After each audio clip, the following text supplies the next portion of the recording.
कौमी असम्बली इजलास में शदीद हंगामा, अपोजिशन का एहतजाज। अपोजिशन लीडर उमर आयूब खान ने कहा कि मुल्क में आइन और कानून का फुकदान है, अरकान के घरों पर छापे मारे जा रहे हैं। इजलास में स्पीकर ने नामुनासिब रवैये पर जमशेद दस्ती की सेशन तक रुकनीत मुअत्तल कर दी। अपोजिशन अरकान ने स्पीकर डाइस का घेराव कर लिया। इजलास में बिलावल भुट्टो ने भी स्पीकर के रवैये के खिलाफ कुछ देर के लिए वॉकआउट किया।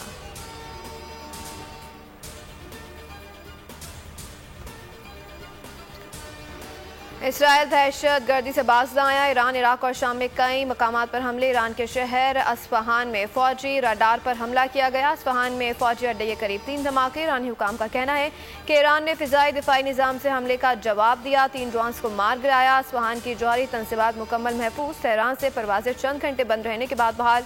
इराक और शाम में हमलों से नुकसानात की इत्तला।